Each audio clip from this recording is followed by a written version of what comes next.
And it was Straightsmile Solutions, straightsmilesolutions.com. And I have promised you guys, even though I have 2,200 YouTube videos, which is insane. Yes, I know I have the biggest orthodontic channel out there that doesn't just do Invisalign. Thank you very much. I digress.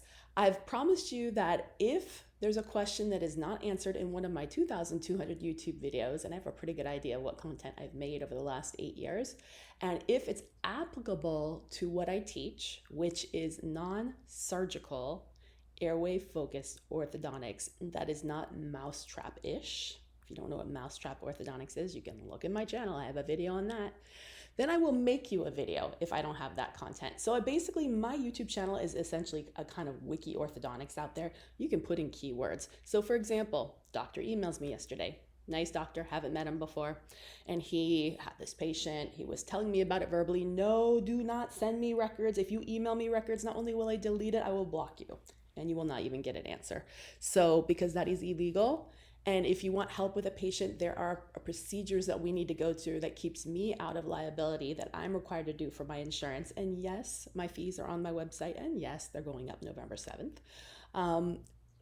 Trust me, I've never had anyone that didn't feel like they got value out of it. If somehow magically we do a case that just isn't appropriate and if we don't take more than just a few minutes in figuring that out, I'll give you a credit for another session with a better patient. Don't worry about that. You'll get your value out of it.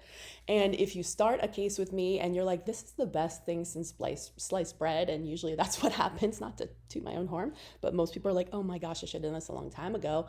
And you decide you want to sign up for a full concierge membership. After you've signed up, at least 7 days after you've signed up, I will refund that. But it has to be a subscription. It can't just be a 1 month only thing. So if you tell me it's a 1 month only thing, no deal.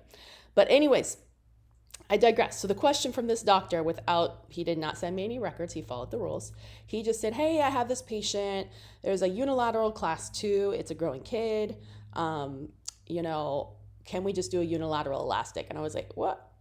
Pump the brakes. What? Okay, first of all, how do you know? Second of all, how do you know? Did you take a Ceph? No, didn't take a Ceph. Okay, so how do we know this class 2 isn't skeletal? How do we know that without a Ceph and Ceph numbers? How do we know this class 2 isn't bilateral class 2, not full step class 2 on one side, but bilateral class 2 with a shift?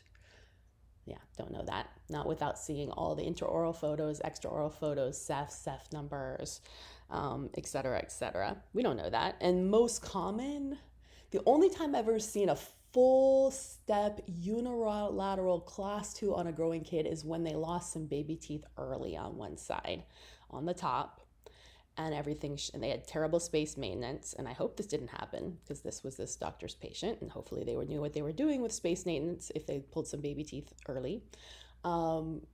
And things slid forward. In that case, hey, great. And the other question is, where's the midline? Is the upper midline on with the face, or is the upper midline swung over? So my answer was, look, I can't answer this question. This is great for an a la carte case session. Here's all the records you need. You also need Ceph numbers, full set of extraoral photos, full set of intraoral photos, and they need to be good photos. We need to be able to see the midline. And we can take a look. But remember, unilateral blast class 2 elastics or unilateral class 3 elastics in general are a terrible, terrible, terrible, terrible idea for everybody. Terrible, terrible. It's just dumb. There's really no reason to ever do these. I can do a unilateral box elastic. I can do a unilateral triangle elastic, but every time you use elastics, for every action, there's an equal and opposite reaction. So this is not just, hey, we're pulling this tooth back. Well, we're also moving this tooth forward. We're also canting the occlusal plane in the process. So if it truly was something slid forward, there's no class 2 skeletal, there's no airway issues, the upper midline is on with the face, the inclination of upper incisors is perfect, they're not over erupted, under erupted, they're not super procline, they're not super retrocline, same thing with the lowers. Okay, well then you could either pull a premolar, or you could extract tooth number 1, upper right 8 in this case, and use some type of sequential distillation, 10 times easier to do in an aligner than in braces for sure. Oh, I wanted to add, I think this patient wanted braces, and just slide things back. But why if it's already all slid forward? I mean, I don't know. Anyways, so that's kind of where I am with this case. No, I haven't seen this case because this doctor didn't want to purchase anything, but that's okay. I gave the doctor suggestions on things on records you want to get and things you'd want to look for, and we'll go from there. But please do not use unilateral class 2 or class 3 elastics. Occasionally, rarely we'll use them for a month or two, but that's going to be towards the end of treatment. It's just not necessary, and the risks outweigh the benefits pretty much always. All right, thanks so much.